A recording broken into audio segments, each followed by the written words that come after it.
नमस्कार, मैं राजकुमार शिंदे, जनता टाइम जनता TV channel से। आज हम नागपुर के पूर्व नागपुर में ये कड़वी चौक के नज़दीक शक्ति माता नगर है।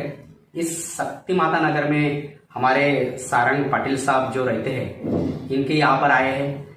इनका जो त्याग है और इन्होंने जो डेवलपमेंट किया है, ये जो डेवलपमेंट करते वक्त इन्होंने जो कठिनाई से वो गुजरे हैं और कठिनाई से गुजरते गुजरते आज वो जिस मुकाम पर पहुंच चुके हैं, इसके पीछे में क्या राज है, इन्होंने कितनी कठिन परिश्रम करने के बाद इनको ये मुकाम हासिल हुआ है, इसके बारे में हम आज उनसे जानकारी लेने वाले हैं। तो आइए सारंग पाटिल साहब से मुलाकात करते हैं और इनसे जानते हैं कि ये कैसे यहाँ तक पहुंच चुके हैं। तो पाटिल साहब, जनता टाइम जनता टीवी चैनल में आपका स्वागत है। Thank you sir, thank you very much.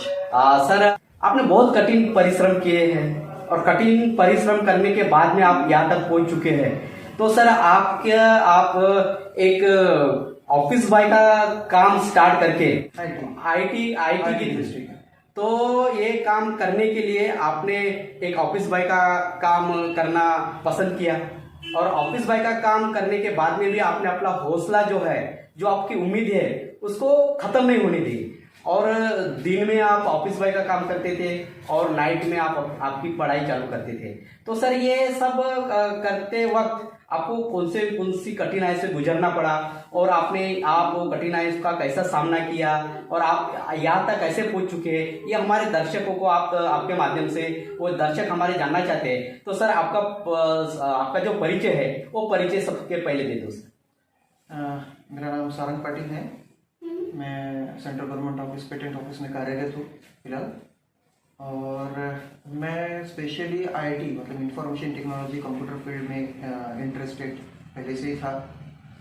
तो पहले मेरी शुरुआत ये थी कि फाइनेंशियल कंडीशन हमारे घर की बहुत ज़्यादा ही ख़राब थी। यहाँ पिताजी की तुरंत डेथ होने के बाद हमारी जो फाइनेंशियल कंडीशन थी इतनी ख़राब हो गई थी कि करो या मरो वाला काम था।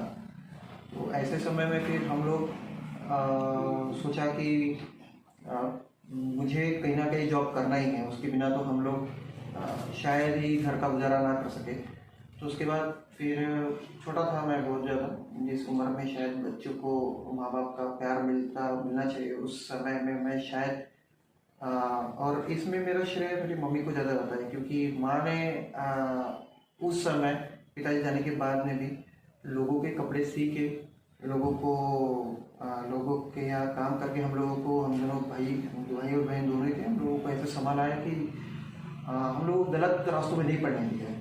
और स्टिल अभी भी आज भी हम लोग गलत रास्ते में नहीं हैं। और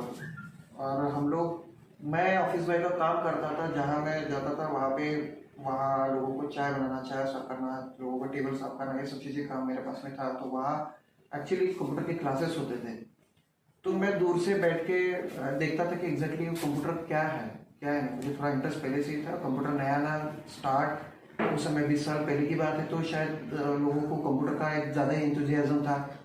तो कि एग्जैक्टली कंप्यूटर क्या होता है, ये सब सीखने की मुझे भी मंशा जागृत हुई। उसके बाद में फिर मैंने सोचा कि चलो ठीक है, मैं भी सीखना चाहूँगा। लेकिन मुझे उस समय कुछ 500-550 रुपये सैलरी मिलती थी मंथली, 18 किलोमीटर साइकिल से जाना, 18 किलोमीटर आना, उसके बाद में भी वहाँ से साइकिल से इधर जाओ उधर जाओ, ये सब चीज़ें मुझे रहता ही था। तो थक तो जाता था, बट एक जज्बा था कि चलो मुझे सीखना है।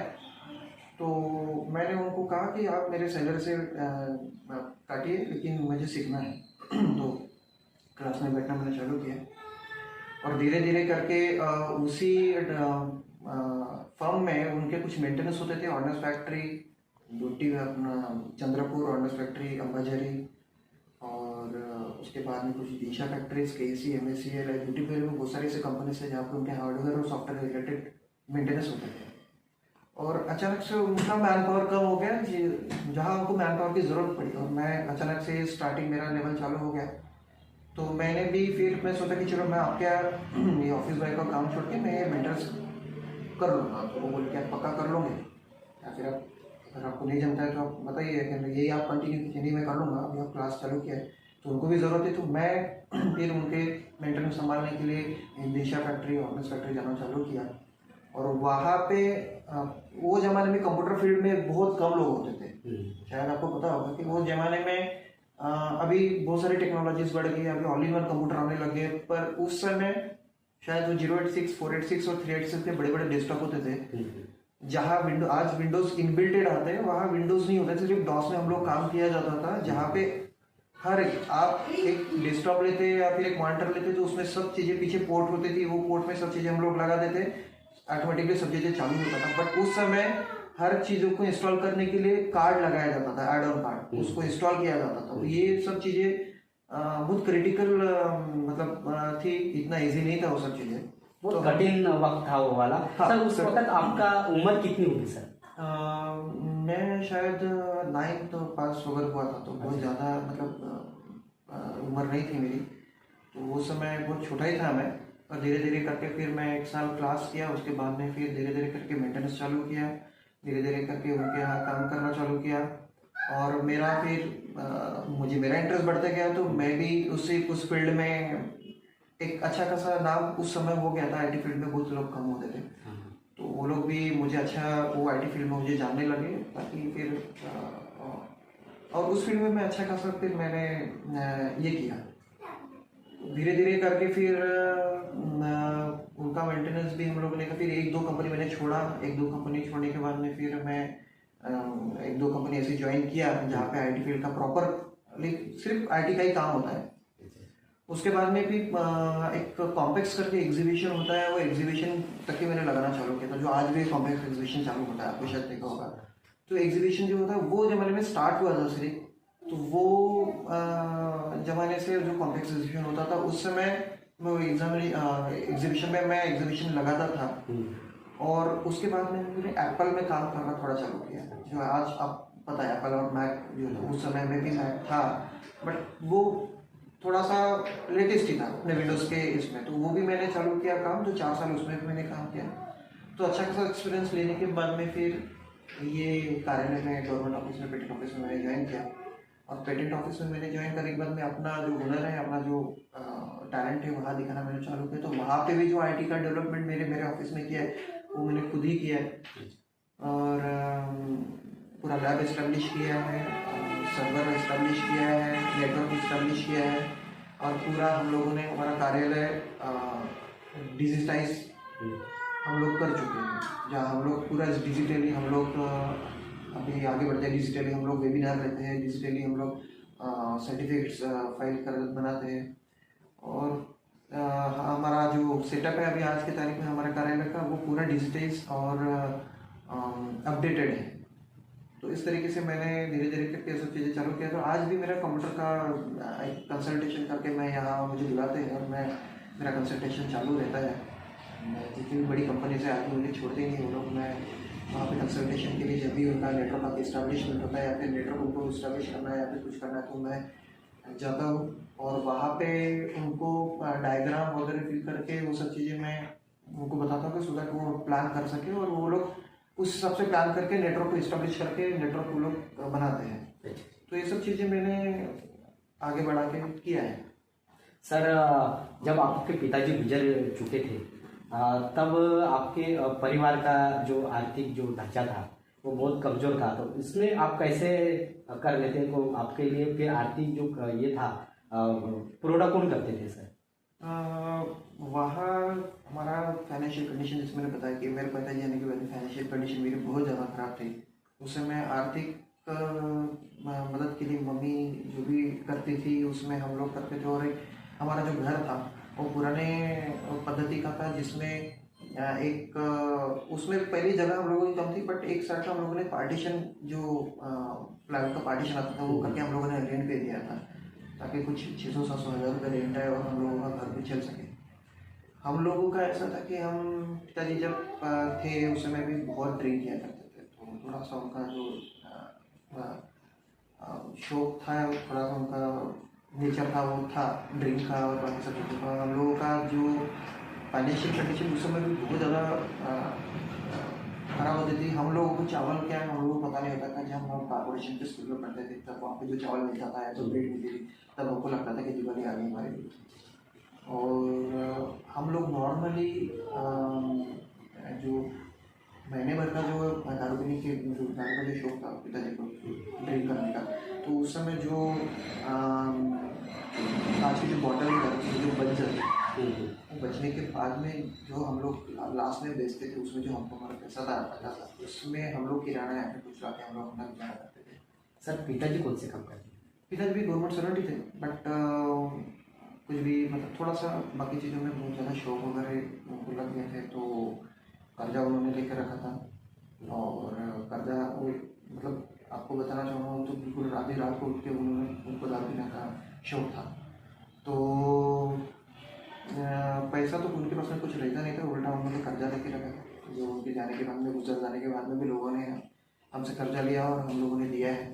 बैंक का जो भी था हम लोगों ने पिलाया, क्योंकि वो लोग छोड़ते नहीं हैं। उस समय कोई क्लॉजेस नहीं थे कि मतलब डेथ होने के बाद में जो है देना, हम लोग भी छोटे छोटे थे, हम लोग को समझता नहीं था, तो हम लोगों ने दे दी। यानी पब्लिक जो थी, जनता थी, उनको ये ये नहीं समझ पाते थे कि अपने पिताजी तो गुजर चुके हैं, अब ये बच्चे हाँ। हैं, कमाने वाले कोई नहीं है, तो ऐसे में उनका जो अपने को मदद मिलनी चाहिए थी वो नहीं मिली। नहीं मिली। तो सर जब आपके पिताजी गुजर चुके थे, तो जैसे आप टिमकी में रहते थे सर, तो टिमकी जो एरिया है वो नॉर्मल लोगों का एरिया है, बहुत वहाँ पर ये दारू के शौकीन बहुत रहते थे, उसमें एक आपके पिताजी थे। तो सर जब आपके पिताजी गुजर चुके थे, तब आपने अपने कंधे पे वो जो अपने परिवार का जो ये दायित्व था वो आपने अपने ऊपर ले लिया, कंधे पे ले लिया। तो सर फिर आपने 9th क्लास पढ़ने के बाद में पढ़ाई छोड़ दी थी क्या सर? तो क्या किया?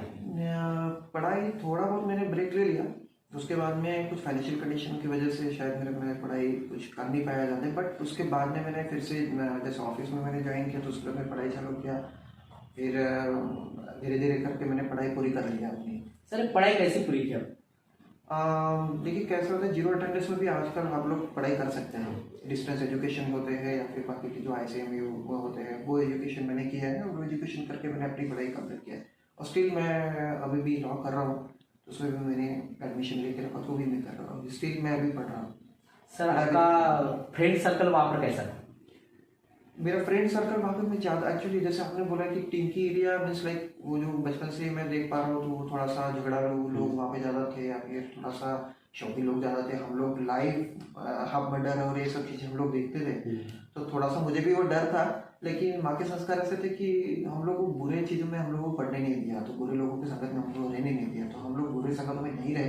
तो शायद वो समय मेरा ऐसा था कि एक तो हम लोग बुरे संगत में पढ़ सकते थे, या फिर एक अच्छी संगत में आ सकते, तो शायद बुरे संगत को ना पढ़ते हुए अच्छी संगत को हम लोगों ने अपनाया, और धीरे धीरे करके हम लोगों ने आगे बढ़ाया। ये आपके माँ का जो संस्कार है, ये संस्कार की बदौलत है कि आज पाटिल, सारंग पाटिल वो टिमकी में रहता था और आज यहाँ पर रहता है, और आज जब वो 9वीं क्लास में थे, 9th क्लास में थे, पिताजी गुजर चुके थे, तब की कंडीशन को उन्होंने पीछे छोड़कर आज वो अपने मुकाम पे हासिल बहुत अच्छा इसमें आ चुके हैं। सर इस जब आप ये जो कार्यालय में जो अभी सर्विस करते हो, वहाँ पर आपकी एंट्री कैसे हुई? देखिए वहाँ पे एंट्री मेरी हुई 2008 में। उसके बाद में एंट्री होने के बाद वहाँ हमारा ऑफिस था पहले सीजू कॉम्प्लेक्स में। अच्छा। सीजू कॉम्प्लेक्स सिडनी हिल्स में था हमारा, तो वो ऑफिस हमारा ब्लॉक से 3rd फ्लोर में हमारा ऑफिस था। तो एक छोटा सा ऑफिस था, एक लकड़ी के जैसे टेबल्स वगैरह होते थे वैसे टेबल्स थे, और ऑफिस के बिल्कुल अपोजिट हमारा सीधे ऑफिस था। और नीचे हमारा रिसेंटली हम लोगों ने स्टार्ट किया था इंस्टीट्यूट खोलने का, क्योंकि हमारा ऑफिस बंद हो रहा था एक्चुअली, तो ऑफिस का क्रिएटिविटी नहीं था। पेटेंट इन्फॉर्मेशन सिस्टम शायद ही कोई मान ही नहीं रखता, बिकॉज अभी आजकल आप पेटेंट अगर निकालने जाते हैं, कुछ निकालने जाते हैं डिजिटली, हमारा जो वेबसाइट है उसमें से आप अपना पेटेंट निकाल सकते हैं। तो वो हमारा पेटेंट इन्फॉर्मेशन का जो मेन वर्क था कि we actually use to provide the patent hard copies of the patents. तो एक सीडी आती थी, सीडी निकाल के हम लोग सीडी में लोड करते थे, उसमें जो पेटेंट से हार्ड कॉपी निकाल के लोगों को हम लोग प्रोवाइड करते थे। तो वो वर्क जो है ऑलमोस्ट बंद हो गया था, तो हमारा एक डर था कि हम लोग क्या करें। तो ऐसे से हमारे कुछ ऑफिसर्स थे, उन लोगों ने कुछ दिमाग लगाया कि चलो इसको हम लोग एक इंस्टीट्यूट के तौर पर हम लोग स्टार्ट करते हैं। तो नीचे का जो ब्लॉक था वो हम लोगों ने लिया CPWD से, and accordingly we have started IPTI, that is intellectual property training institute. तो हम लोगों ने वहाँ पे ट्रेनिंग लेना चालू किया जो अच्छी तरह से चलने लगे। और उसके बाद में हमारा जो ऑफिस का एक लैंड हम लोगों ने लेके रखा है, that is which is in civil lines actually, opposite to Maharashtra state government अपना बोर्ड ऑफिस जो आपने देखा हिस्लॉप कॉलेज रोड में। तो हमारा नया बिल्डिंग है, इंडिविजुअल बिल्डिंग है, वहाँ पे हम लोगों ने हमारा इंस्टीट्यूट का एक बिल्डिंग खड़ा किया। अकॉर्डिंगली हम लोगों ने ट्रेनिंग लेना चालू किया। तो नाउ हमारा जो इंस्टीट्यूट है, this is the first institute all over India where actually you can take a training programme on digital property rights. वो हमारे नागपुर के लिए भी गर्व की बात है कि सेंटर इंडिया में हमारा इंस्टीट्यूट है।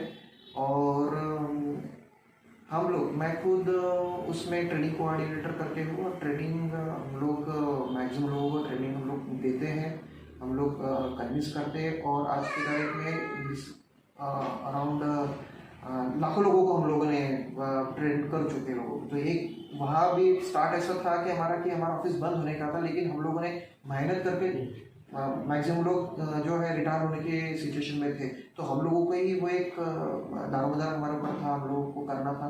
तो धीरे धीरे करके हम लोगों ने बढ़ाया और हमारा एक कार्यालय खड़ा हुआ है और एक बड़ा ऑफिस करके हम लोगों की पहचाना जाता है। सर, ये अपने इंडिया के अंदर में पेटेंट के कितने कार्यालय हैं सर, कितनी शाखा है, ब्रांच है? देखिए, पेटेंट के कार्यालय हमारे 6 कार्यालय हैं, मुंबई, दिल्ली, कलकत्ता, चेन्नई, अहमदाबाद और नागपुर। तो जो पेटेंट फाइल जो होते हैं वो 4 मेट्रो सिटीज़ में होते हैं, मुंबई, दिल्ली, कलकत्ता, चेन्नई में। अहमदाबाद में ट्रेडमार्क फाइल होता है एंड नागपुर में हमारा ट्रेनिंग इंस्टीट्यूट है। Means all over India Nagpur is the only institute where actually you can have a training programme on intellectual property rights. तो ऑल ओवर इंडिया के लोग हमारे यहाँ नागपुर में आते थे, मतलब offline training programme due to this pandemic situation of corona we have stop to provide the offline training programme, but webinar हम लोग आज भी ले रहे हैं और रोज का हमारा 2, 3, 4, 5 वेबिनार हम लोग लेते हैं। तो आज जो समय था कि पेटेंट को लोग जानते नहीं थे, पेटेंट क्या है ये पहचानते नहीं थे, बट हम पेटेंट ये जो वर्ड है हर एक अपने रोजमर्रा की जिंदगी में हम लोग यूज करते हैं। ये मेरा पेटेंट है, ये मेरा ऐसा ऐसा। ये शायद आप एक अनपढ़ भी जो रहता है वो भी पेटेंट का नाम यूज करता है, बट पेटेंट क्या है ये एक्चुअली लोगों को पता नहीं था। तो हमारा जो मेन मोटो था कि more and more people should aware in this area. तो हम लोगों ने स्टार्ट किया कॉलेजेस को ट्रेन करना, री अवेयरनेस करना, लोगों को ट्रेन करना, कैंपेनिंग करना। तो आज मैक्सिमम लोग पेटेंट क्या है, IPR क्या है ये लोग जानते हैं। तो स्टिल द मिशन, निपम का मिशन भी हमारा चल रहा है, वो भी मिशन स्टार्ट हो चुका है, जिसके बदौलत हम लोग ऑल ओवर इंडिया में ट्रेन कर ही रहे हैं स्टिल। तो ये हमारा ऐसा कार्यालय का स्वरूप है। सर, अभी कितने लोगों में जागरूकता आ चुकी है कि अभी पेटेंट करना चाहिए? अगर नहीं किए तो उसके विपरीत परिणाम क्या होंगे सर? देखिए, कैसा होता है कि एक मराठी का फिल्म था, एक मराठी फिल्म थी जिसमें आप देखा होगा एक मकरंद मालवीय का एक रोल था, जिसने एक मॉडल बनाया था पेट्रोल बचत का, धागा या कुछ, तो ऐसा कुछ एक फिल्म है। तो उसमें उसके इन्वेंशन इतना अच्छा था कि उसको पेटेंट के लिए वो उसको पता नहीं था कि एग्जैक्टली क्या है, बट उसका इन्वेंशन किसी और ने देखा, इन्वेंशन को उसको प्रायोरिटी दिया, तब जाके कोई ऑफिसर वहाँ पे आया, उसने देखा कि इसको पेटेंट करना चाहिए। उसने ऐसा कुछ भी इन्वेंशन बनाया था कि एक लोगों की जागरूकता के लिए ही वो फिल्म बनाई थी शायद मेरे ख्याल से। और ये पेटेंट का जो वर्ड है, 3 इडियट्स मूवी में भी आपने देखा होगा, उसमें भी रिसर्च एंड डेवलपमेंट में जो आमिर खान है उसने 400 पेटेंट्स 300 पेटेंट्स किया है। तो पेटेंट का महत्व है वो लोगों को होना ही चाहिए, बिकॉज इस फील्ड में ऐसा होता है कि हर एक दिमाग में एक, मतलब इंटेलेक्चुअल प्रॉपर्टी राइट्स का मतलब होता है कि बौद्धिक संपदा अधिकार, तुम्हारे बुद्धि का संपदा जो होती है उसका अधिकार आपको मिलना चाहिए, ये इसका मतलब ये होता है। तो आपके हर एक लोगों की बुद्धि में कुछ ना कुछ ऐसा प्लान होता है, कुछ ना कुछ क्रिएटिविटी होती है, जिसके बेस पे वो सोचता है कि मैं इसका इन्वेंशन कर सकूँ। तो इन्वेंशन करने के बाद उसको प्रोटेक्ट कैसे करना है, लोगों को ये अवेयरनेस नहीं है। उसके लिए बैकलॉग जो आज जो चाइना बोले या फिर बाकी कंट्रीज जो आगे हैं, उसी बेस में कि बच्चा जानता है कि पेटेंट का इम्पोर्टेंस क्या है, वो अपना पेटेंट कर लेता है, वो अपना प्रोटेक्ट कर लेता है। हम लोग उसकी वजह से हम लोग इंडिया आज पीछे हो रहा था, अभी हम लोग बहुत सारी चीज़ों में आगे बढ़ चुके हैं। तो आज मैं नागपुर की बात कर रहा था, एक हमारे पास में एक लड़का है, he is only 11 years old. आप गूगल भी सर्च करेंगे तो आपको मिल जाएगा, his name is Revanth Namboori. तो उनके जो माता पिता जी वो डॉक्टर थे, बट जस्ट मेरे पास इन्फॉर्मेशन के लिए थे कि हमारे बच्चे ने ऐसा ऐसा कुछ इन्वेंशन रेडी किया है, तो उसको कैसे प्रोटेक्ट किया जाएगा। तो उसके इन्वेंशन जो थे, इतने क्लास थे, he is only 11 years old, 9th का लड़का था, 7th का लड़का था जी मोटेरा स्कूल का। तो मैंने इन्वेंशन को पहले समझ लिया, उसके बाद में मोटिवेट किया कि आप उसको पेटेंट में चाहिए, उसको कराइए। जब उन्होंने वो पेटेंट किए, उसके कुछ इन्वेंशन के मैं आपको बताता हूँ, तो उसमें स्मार्ट की था एक, जो जैसे आप जानते हैं कि गाड़ी जो ओपन होती है, गाड़ी में जो चोरियाँ होती हैं, तो जैसे आप थंब जो है, हम जैसे मैं गाड़ी का ओनर हूँ, मैं अपना थंब करेंगे तभी मेरी गाड़ी ओपन होगी। अच्छा। बट अगर आप जाएंगे थंब करेंगे तो गाड़ी ओपन नहीं होगी, वो ओटीपी मुझे आएगा, मैं आपको ओटीपी बताऊंगा, तब जाके आप डोर ओपन कर पाएंगे। ऐसा उसने स्मार्ट की डेवलप किया, जो पेटेंट हो गया, ग्रांट हो गया। सेकेंडली उसने एक ऐसा एक इन्वेंशन बनाया कि ब्रेथ एनालाइजर। तो हम लोग जैसे सीट बेल्ट जो पहनते हैं, तो सीट बेल्ट में ऐसा एक उसने इन्वेंशन रेडी किया है जिसपे आप 15 किलोमीटर के दायरे में हेल्थ जो सेंटर से, उसमें अगर आपका कुछ हार्ट रेट कम हो जाता है, आपको हार्ट अटैक होने के चांसेस होते हैं, तो आपके 15 किलोमीटर की जो हेल्थ सेंटर है उसमें इन्फॉर्मेशन पहुंच जाएगी। अकॉर्डिंगली जो जितने पीरियड में, जितने समय में आपको हेल्थ केयर मिलना है, पहुँच के वो मिल सकता है। उसका इन्वेंशन उसने एक बनाया। और एक इन्वेंशन उसने ऐसे बनाया कि जो ड्रिंक करके जो ड्रिंक करके गाड़ी कोई चला ही नहीं सकता। तो एक ऐसा उसने सक्सेसफुल इन्वेंशन क्रिएट किया कि आप गाड़ी पे जैसे बैठते, अगर आपने अगर इनटेक किया हुआ है वाइन का, तो ऑटोमेटिकली गाड़ी जो है कभी चालू नहीं होगी, या फिर ऑटोमेटिकली बंद हो जाएगी। He is only 7 years old. उसको मोटिवेट किया, तो उसके इन्वेंशन को हम लोगों ने पढ़े हुए नहीं रहने दिया। वो इन्वेंशन का उन्होंने मोटिवेट हो गए, उन्होंने फिर एक पेटेंट एजेंट किया, पेटेंट एजेंट हायर किया, तो उन्होंने पेटेंट फाइल किया और पेटेंट हैज बीन ग्रांटेड। उसको गडकरी सरकार से अवार्ड मिल चुके हैं, वो आज न्यूज़ चैनल उसमें आता है वो लड़का। तो ये सब चीज़ें हम लोगों को मोटिवेट करना है, लोगों को, हर एक लोगों के दिमाग में कुछ ना कुछ होता है, हर एक लोगों के दिमाग में कुछ ना कुछ आइडियाज़ होती है, वो आइडिया नहीं होती है, ये भी होता है, बट उसको प्रोटेक्ट कैसे करें, उसको सामने कैसे लाना है, ये लोगों को मोटिवेट करने का काम हमारा है। हम लोग कर पाए तो जितना हो सके हम लोग करेंगे और आगे भी करते रहेंगे। सर ये बहुत अगर उन्होंने आपके वो पेटेंट अगर किया है, उसका रजिस्ट्रेशन किया है, तो उसकी कॉपी दूसरा कोई कर ले सकता है, बराबर है? हाँ, अगर आप पेटेंट फाइल करते हैं, पेटेंट फाइल करने के बाद में आपके इन्वेंशन का कोई इंटेलेक्चुअल प्रॉपर्टी का मतलब ही वही होता है कि बौद्धिक संपदा अधिकार, आपके बौद्धिक संपदा का अधिकार आपको ही मिलना चाहिए। आप फाइल करते हैं तो वैसा इन्वेंशन एक्चुअली कोई करता नहीं। और सबसे मेन बात कि intellectual property rights is not only the patents, actually IPR is mainly consist of patent, design, trademark and copyright. तो जिस हिसाब से जैसे डिज़ाइन होता है, जैसे छोटे से इसमें आपको बता दूं, जैसे एक सैमसंग का मोबाइल होता है, तो मोबाइल का जो इन्वेंशन जो होता है, जो सर्किट होती है, इन्वेंशन होता है, दैट इज पेटेंटेबल। उसका जो डिज़ाइन होता है, जो कर्व होता है, या फिर उसका जो प्रॉपर तरीके का एक डिज़ाइन होता है, that can be registered in design registration. कोई भी एक IPR का एक पार्ट हो गया। ये मोबाइल है, समझ लीजिए वीवो का, तो वीवो जो नाम है वो ट्रेडमार्क हो सकता है, जो TM लगता है, R लगता है, दैट इज एक्चुअली ट्रेडमार्क। तो पर्टिकुलर क्लासेस होते हैं ट्रेडमार्क में, 45 क्लासेस, जो मोबाइल का जो क्लास होगा, वो क्लास में वो नाम सर्च किया जाता है। पर्टिकुलर क्लास में वो नाम अगर किसी के नाम से रजिस्टर्ड नहीं है, तो आप वो रजिस्टर्ड कर सकते हैं। तो ट्रेडमार्क का भी एडवांटेज ये होता है कि when you furnish in the market, आप जब मार्केट में फेमस हो जाते हैं, आपका नाम जब चलने लगता है, तब आपको डर होता है कि मेरे नाम से कोई दुकान ना खोल दे, कोई दूसरा ना चलाए, तो ऑटोमेटिकली आपकी गुडविल का जो है वो यूज़ कर लेता है। ऐसा नाम, ऐसे बहुत सारी चीज़ों में हो चुका है। पिछली बार सिटी कलेक्शन का भी ऐसा हो चुका था, जो दुकानें मैक्सिमम लोगों को बंद करानी पड़ी। अभी रिसेंटली 2-4 हफ्ते पहले मेरे पास नई केस है कि जो मतलब भाई में ऐसा झगड़ा होता है, रजा ऑप्टिकल्स करके है, जो मोदी नंबर 3 में ऑप्टिकल्स का दुकान चलाते हैं, तो वो ट्रेडमार्क कर चुके, लेकिन ट्रेडमार्क के राइट्स किसी और के थे, तो भाई में फिर झगड़े होने लगे, तो वो फिर मोटिवेट हो कि नहीं, मुझे ट्रेडमार्क कराना है। तो ऐसे बहुत सारे इसमें, फिर उसके बाद में आपका आता है कॉपीराइट। तो कॉपीराइट जो है वो लिटरेरी वर्क हो गया, आपके साउंड रिकॉर्डिंग्स हो गई, या फिर आपका वेबसाइट का एप्लीकेशन हो गई, दैट कैन बी कॉपीराइट। वो कॉपीराइट करने से आपका पर्टिकुलर जो है म्यूजिक कंपोजिशन कोई चोरी नहीं कर पाएगा, वो एक कॉपीराइट का पार्ट हो गया।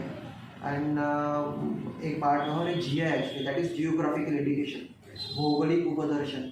जैसे नागपुर में संतरा फेमस है, नासिक में अंगूर फेमस है, रत्नागिरी में हापुस आंबा फेमस है, Famous दार्जिलिंग का चाय फेमस है। तो जो भौगोलिक जो है वो ओरिजिन जो है जहाँ पे जो चीज़ फेमस है उसको हम लोग जीआई के तौर पे हम लोग प्रोटेक्ट करते हैं, अच्छा। ताकि वो चीज़ें कोई और ना बोल पाए कि ये नागपुर का संतरा नहीं है, कोई और उसमें क्लेम ना करे। तो वो भी एक प्रोटेक्शन का पार्ट है।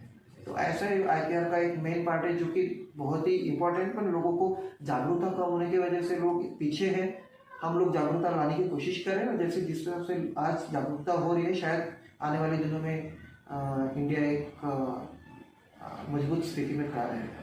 इसमें आपका बहुत बड़ा योगदान रहेगा सर, आपके डिपार्टमेंट का बहुत बड़ा एक योगदान रहेगा सर। आप जैसे सर आपके फैमिली में, जैसे फैमिली में बहुत बड़ी फैमिली होती है, जैसे मामा होते हैं, अपने पिताजी के परिवार के लोग होते हैं, माताजी के परिवार के लोग होते हैं सर। आपकी जब कंडीशन जब वीक थी, तब इनमें से किसी परिवार के लोगों ने आपको कोई सपोर्ट किया सर इसमें? सपोर्ट मैं सिर्फ चाहूँगा कि परिवार तो सबके बहुत बड़े बड़े होते हैं, बट एक समय जब खराब आता है तो परिवार का सपोर्ट नॉर्मली मिलता नहीं है। सब लोग बैक फुट में आने की कोशिश करते हैं। तो ऐसे समय में मैं सिर्फ श्रेय देना चाहूँगा मेरी माँ को, तो जिसकी वजह से ही मुझे आज एक मोटिवेट हुआ हूँ, और उसी की ही वजह से मैं आज जो भी हूँ उसी की वजह से हुआ। मैं पूरा श्रेय अगर देना चाहूँगा तो सिर्फ मैं अपनी माँ को देना चाहूँगा, और किसी को नहीं।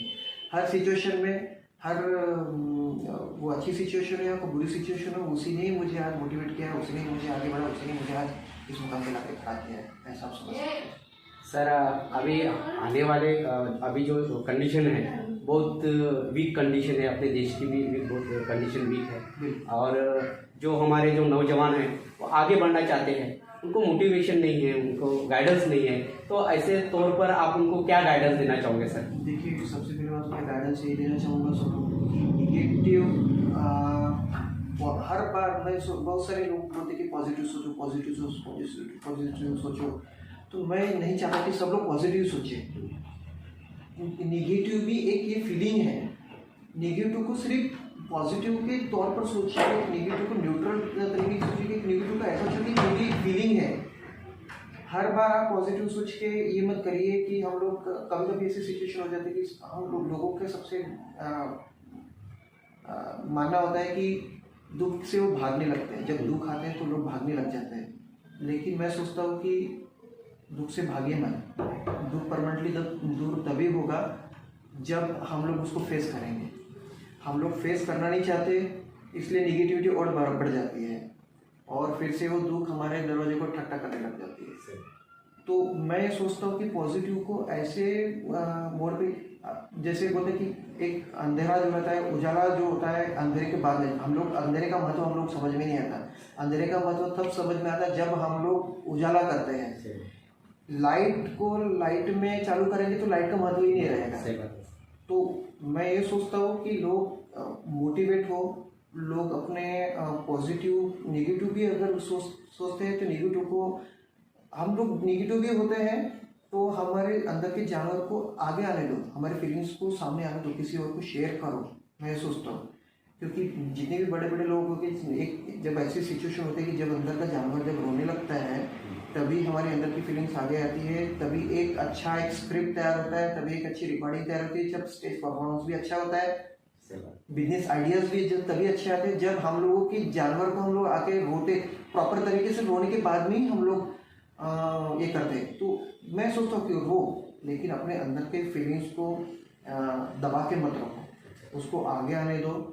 और कभी कभी सिचुएशन लोगों में ऐसी भी आ जाती है कि लोग बहुत बुरी तरीके से ऐसी सिचुएशन आ जाती है, लोग अपने गलत तरीके से हम लोग वो कर लेते हैं। कभी मैक्सिमम लोग न्यूज़ में हम लोग देखते हैं कि लोग अपना सुसाइड कर लेते हैं या फिर गलत इसमें कर लेते हैं। मैं सोचता हूँ कि वो सब चीज़ें करने के पहले एक बार ये सोचो, अगर आपके दिमाग में आपके इसमें वो फीलिंग्स आती भी है तो उसको अगर दूर करने का मेरे पास में एक बहुत अच्छा तरीका है कि बाहर निकल के किसी ज़रूरतमंद की एक हेल्प करो। ज़रूरतमंद को जब हम लोग हेल्प करते हैं, जब आप कोई एक गरीब की कुछ खाना खिला दो या फिर किसी को कोई ज़रूरत है तो हेल्प कर दो, जो हेल्प करने के वजह जो खुशी उसके चेहरे पे जो मिलती है, हम लोग वो खुशी देखते हैं।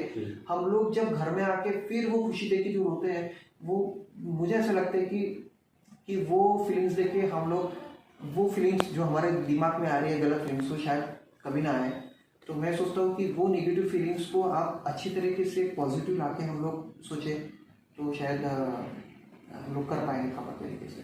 जो नेगेटिव सोच है हमारी, उस नेगेटिव सोच को हम पॉजिटिव में अगर चेंज करें तो हम कुछ नया कर सकते हैं। और जब हम नर्वस में हैं और हमको अगर सुसाइड, अगर कोई लड़का है, कोई नौजवान है, अगर वो किसी बिजनेस में गया, बिजनेस में अगर उसको लॉस हो गया है तो वो सुसाइड के इधर चलता है, तो सुसाइड कर लेता है। तो सर वो आपका कहने का मतलब वो सुसाइड ना करे। अगर ऐसे वक्त में अगर वो बाहर निकले, घर के बाहर निकले और किसी जरूरतमंद को कुछ मदद हेल्प करे, तो उसके ऊपर के जो उनके चेहरे पे जो खुशी है, वो खुशी देख के अपना सुसाइड करने का जो थिंकिंग थी वो खत्म हो जाएगी। समय निकल जाएगा, समय निकलने के बाद में हम लोग उसके बाद में पॉजिटिव बहुत सारी फीलिंग्स हमारे दिमाग में आते रहती है कि किसी हम लोग खुद किसी को जलने लगते हैं, ये फीलिंग्स हमारी है। या फिर किसी को देख के हमें देख के कोई जलता है, या फिर हम लोग किसी को देख के जलने लगते हैं कि वो क्यों आगे बढ़ रहा है, मुझे तो इससे ज़्यादा आता है लेकिन ये मेरे से क्यों आगे बढ़ रहा है। हम लोग ये सब फीलिंग देख के हम लोग जलने लगते हैं। लेकिन ये जलने के अलावा आप खुद ऐसा एक नया क्रिएटिविटी करो कि अपने कॉम्पिटिटर से कुछ अलग करने की कोशिश करोगे, ताकि उस पर आप समय लीजिए, 6 महीना लीजिए, 1 साल लीजिए, एक नया चीज़ क्रिएट कीजिए कि आप लोगों को 1 साल के बाद में जब लोगों के सामने आएंगे, सरप्राइज करेंगे लोगों को, तब आपका वो जेलसी का फीलिंग भी है वो भी निकल जाएगा। लोग अपने जलना भी बंद कर देंगे और आपके दिमाग में जो खुशी आएगी वो क्योंकि नेगेटिव फीलिंग सिर्फ एक की नहीं है। सही बात। जैसे दिमाग होता है, दिमाग को भी एक इनो की जरूरत होती है। जब हम लोगों को हम लोग खाते हैं, बुरा खाना खाते हैं या फिर बहुत ज़्यादा खाना खाते हैं, तो हम लोग जी मचलाता है, हम लोग उल्टी करने का हम लोग को मन होता है।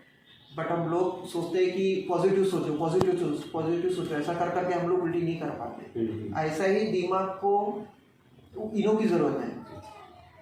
मैं सोचता हूँ कि दिमाग को भी इनो की ज़रूरत है। दिमाग को सड़ने मत दो, दिमाग को एक नया हर एक क्रिएटिविटी कुछ लाने की कोशिश करो, ताकि हम लोग भी एक नेगेटिव फीलिंग्स को भी पॉजिटिव में बदल सकें।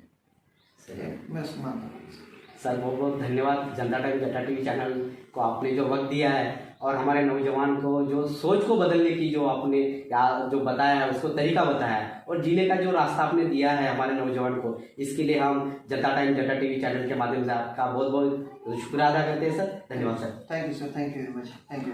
ताज्या बातम्या व ताज्या घडामोडी बघण्याकरिता आजच जटा टीव्हीला सबस्क्राईब करा व बेल आयकॉन दाबा।